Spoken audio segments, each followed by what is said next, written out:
मैं सत्यनारायण शुक्ला आपकी YouTube channel पर तमाम झारखंड वासियों को एक बार जोहार करता हूं। और मैं आज हमेशा अब मैं जीवन में एक संकल्प लेके चल रहा हूं कि मैं हमेशा सरकार अगर कोई भी काम को छुपाने का प्रयास कर रही है, कोई भी, हम हमेशा सामाजिक मुद्दे पर ही बात करेंगे, चाहे अपने क्षेत्र का हो, चाहे झारखंड क्षेत्र का हो, चाहे पूरे भारत क्षेत्र का हो। मैं हमेशा संकल्प लेके मैं आज ही संकल्प लेके मैं आपको भरोसा दिलाता हूँ कि मैं जब भी बात करूँगा उन गरीबे तबके वर्ग का बात करूँगा जो आज कष्ट में, दुख में है। उन समाज में बात करूँगा जो आज समाज से ये अलग हट के बात करते हैं, जो समाज को तोड़ने का प्रयास करते हैं। लेकिन मैं आज एक ई छात्र भाई से मिलना चाहता हूँ जिनका नाम है राजेश कुमार, जो देवघर से हैं।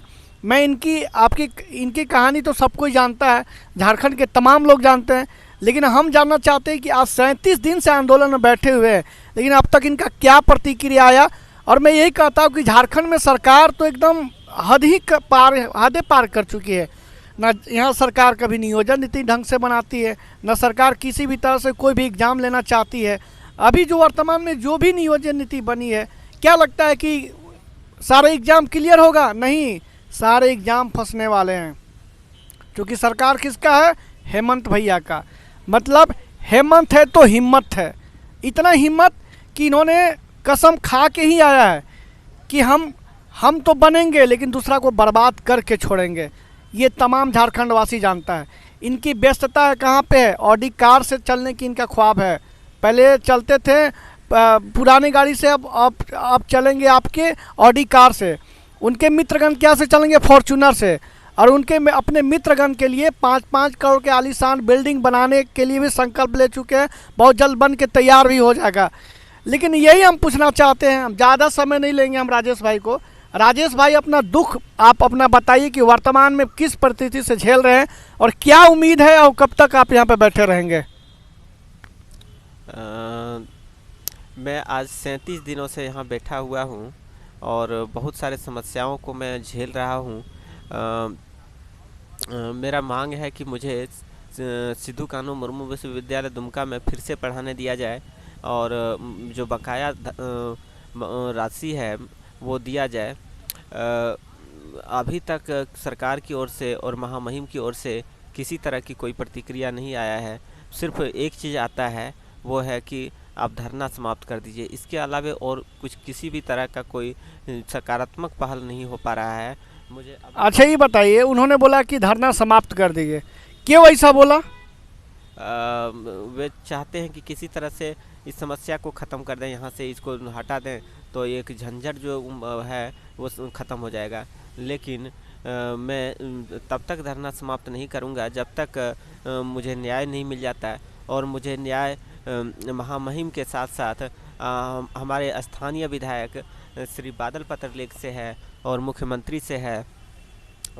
श्री बादल पत्रलेख से मुझे इसलिए उम्मीद है कि वे हमारे क्षेत्र में छोटे छोटे चीज़ में भी पहुंच जाते हैं और उनको मैं रोज़ अभी फ़ोन कर रहा हूं, वे फ़ोन नहीं उठाते हैं और उनको निश्चित ही मालूम होगा कि मैं यहां बैठा हुआ हूं, क्योंकि उनको छोटे छोटे क्षेत्र के घटनाएं उसे मालूम रहता है, वे ध्यान रखते हैं। लेकिन उनको क्या हो गया है कि आज मैं 37 दिन से यहाँ बैठा हुआ हूँ और उनका ध्यान मेरी ओर नहीं है। वे मुझे न्याय नहीं दिला पा रहे हैं।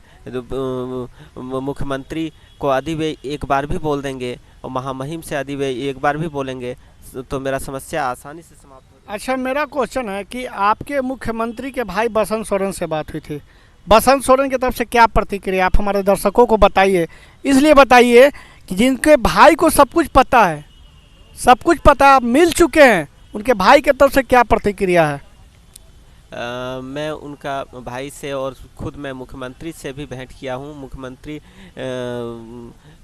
से मैं भेंट किया हूँ 2 बार इसी मैटर को लेके। और मैं उनके भाई से भी भेंट किया अकेले में, जब वे रिलैक्स में थे, किसी तरह का कोई वहाँ भीड़ भाड़ नहीं था।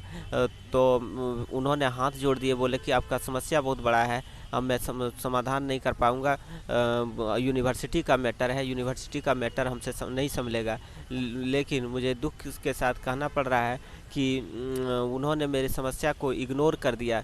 क्योंकि यदि वे चाहते तो उनके लिए ये बड़ी समस्याएं नहीं है।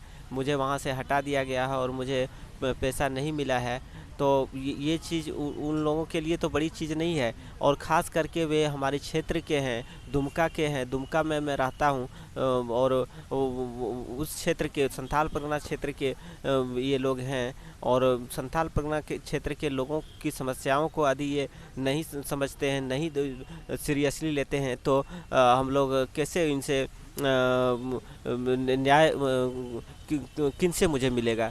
अच्छा ये बताइए, महुआ माझी जो अभी वर्तमान में राज्यसभा सांसद बनी, वो भी आपसे मिलने आए थे, उनका आप बताइए कि उनका क्या प्रतिक्रिया रहेगा, एकदम शॉर्ट में बताइएगा।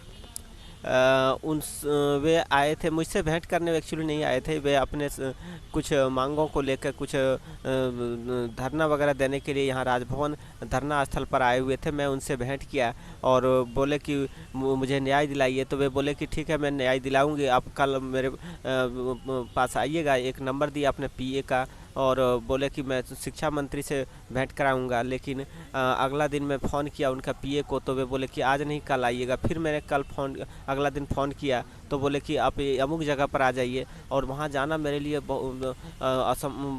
कठिन था। मैंने बोला कि आप लोग कुछ व्यवस्था कीजिए जैसे मैं वहाँ पहुँच सकूँ, लेकिन उधर से कोई प्रतिक्रिया नहीं आया और इस तरह से मैं उनसे फिर दोबारा भेंट नहीं कर सका और शिक्षा मंत्री से भी भेंट नहीं हो पाई। और अच्छा, आपका आंदोलन आज 37 दिन है, कब तक आप आंदोलन में बैठे रहेंगे? जब तक मुझे न्याय नहीं मिलेगा मैं तब तक धरना जारी रखूंगा। मुझे उम्मीद अभी भी बरकरार है महामहिम से। और अच्छा, आप महामहिम का नाम लिए, महामहिम की तरफ से क्या प्रतिक्रिया है अब तक 37 दिन से? क्या आप उनके अधिकारी से मिल चुके हैं? क्या उनके अधिकारी को जानकारी है? क्या राज्यपाल को अब तक ये जानकारी मिल चुकी है? तो अगर मिल चुकी है तो राज्यपाल की तरफ से क्या प्रतिक्रिया है? वहाँ से कुछ ठोस प्रतिक्रियाएं नहीं आ रहा है जिससे कि मेरा न्याय हो सके। वहाँ से सिर्फ एक ही चीज़ आता है कि धरना आप समाप्त कर दीजिए, आपका काम हो जाएगा।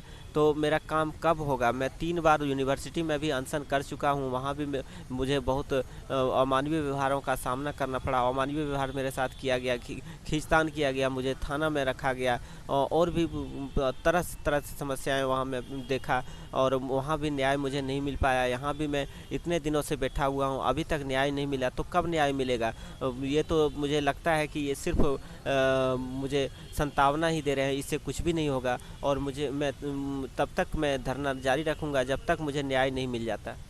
चलिए, हम उम्मीद करते हैं कि झारखंड का जो वर्तमान परिस्थिति है, जिस तरीक़ा से झारखंड के छात्र जिस तरीक़ा से अपने आप को महसूस कर रहे हैं, दुखी महसूस कर रहे हैं, क्योंकि झारखंड में बोला जाता है कि हेमंत है तो हिम्मत है।